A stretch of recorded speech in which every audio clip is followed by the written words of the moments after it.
Meeks and members of the committee, and thank you for your efforts and what you're doing. I'm grateful for the opportunity to be here with General McKenzie, and my purpose here today is to help you form a holistic assessment of our efforts in Afghanistan. But most importantly, I am personally here today, voluntarily, to help the families of the fallen, the 13 fallen at Abbey Gate, and the thousands of fallen and tens of thousands of wounded and countless other members who suffered the invisible wounds of war, to help them get answers. I'm humbled to be here today with 3 Gold Star families from Abbey Gate, and I know the other families couldn't make it, but I intend to contact them in the coming weeks. They know my feelings for them. They know that there are no words by me or any general or any politician or anyone that can ever bring back their fallen. But all of us can, and all of us must honor their sacrifice to protect our country and to be forever grateful that they answered the call to the colors. Each of them paid the ultimate sacrifice on the altar of freedom, like so many before them, in order to keep our nation safe. And we owe them answers. And I am committed to assist in the effort to get them answers. But we should also not be under any illusion. We're not going to get all the answers here today. It's a process that's going to take a considerable length of time. And we must also recognize that much of the record, in fact, is classified and beyond the scope of this open hearing.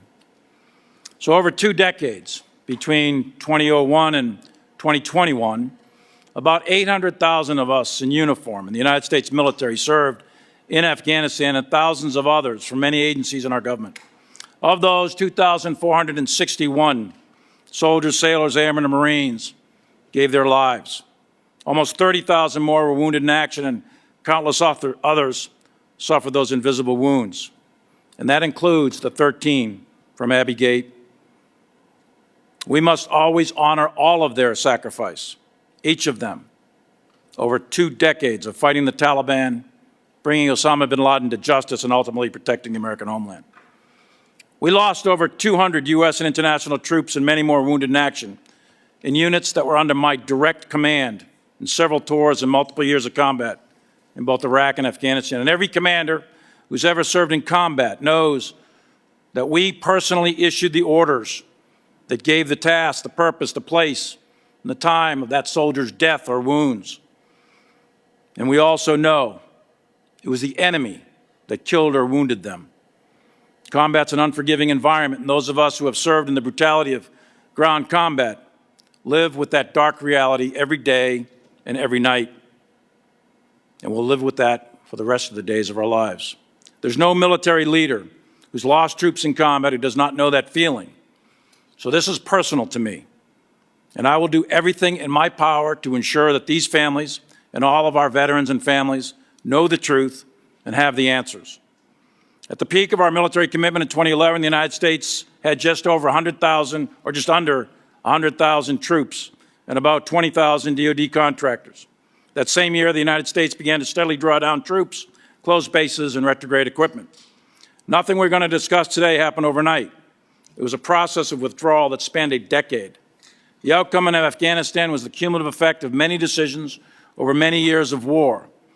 And like any complex phenomena, there's no single causal factor that determined the outcome, but multiple factors in combination. In the fall of 2020, as I previously testified publicly, my analysis, my personal analysis, was that an accelerated withdrawal would likely lead to the general collapse of the Afghan security forces and the Afghan government, resulting in a large-scale civil war reminiscent of the 1990s or a complete Taliban takeover. In November 2020, DoD received orders from the White House to reduce troop levels to 2,500 by January 15, 21. When the current administration took office in January 21, there were, roughly speaking, 2,500 U.S. troops on the ground, with about 22,000 NATO troops and contractors. Beginning in February 21, the National Security Council conducted a 10-week interagency review of the Doha Agreement, and various options were presented and debated. In previous public testimony, I noted that at that time, my analysis, based on my assessment and the recommendations of the commanders, to include General McKenzie, and the consensus of the Joint Chiefs of Staff, was that we needed to maintain a minimum force of 2,500 troops on the ground, mostly special forces, with allied troops and contractors in order to sustain the Afghan National Security Forces and its government until the diplomatic conditions of the Doha Agreement were met. Without this support, it was my view at the time that it was only a matter of when, not if, the Afghan government would collapse and the Taliban would take control. Again, I previously publicly testified, and I consistently supported a negotiated end to the war, but only if there was a reduction in violence leading to a permanent ceasefire, and there were Afghan-to-Afghan negotiations leading to a power-sharing agreement between the Afghan government and the Taliban. And it was my view that absent those conditions, I was not in favor of a unilateral withdrawal of U.S. forces because of my assessment of the associated costs and risks. The fundamental tension facing the president, in fact, two presidents, was that no one could satisfactorily explain when or even if those conditions would ever be met.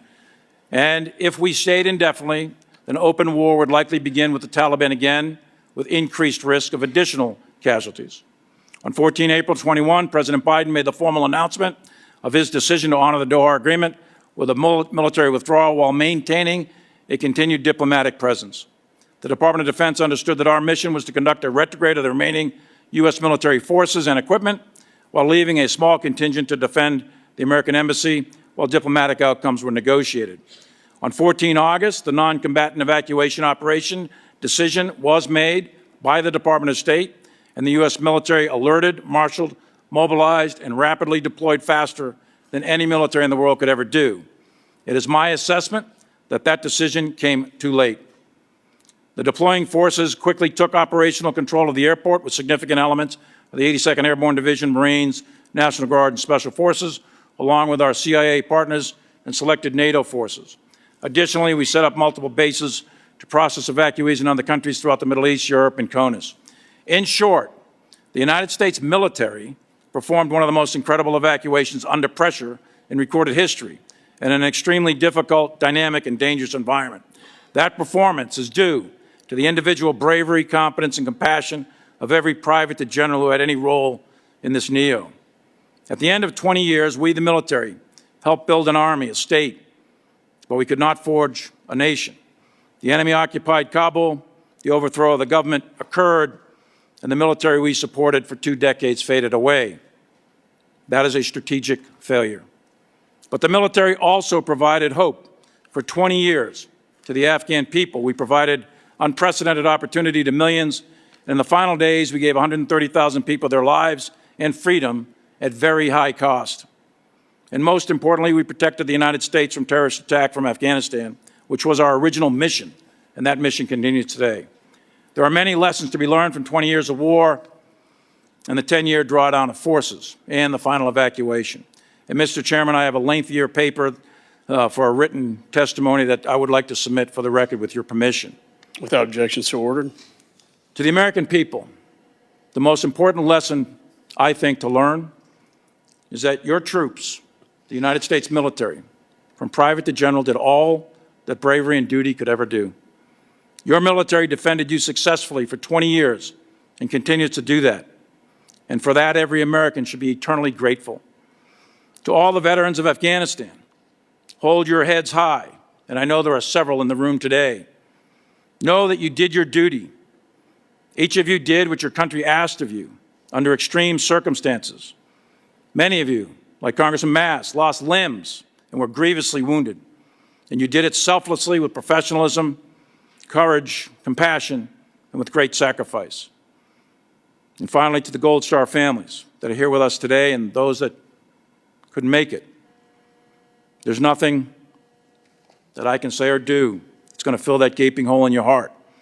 But as I've told you before, I'm committed, and I will honor that commitment to get you the answers, to get you to the truth.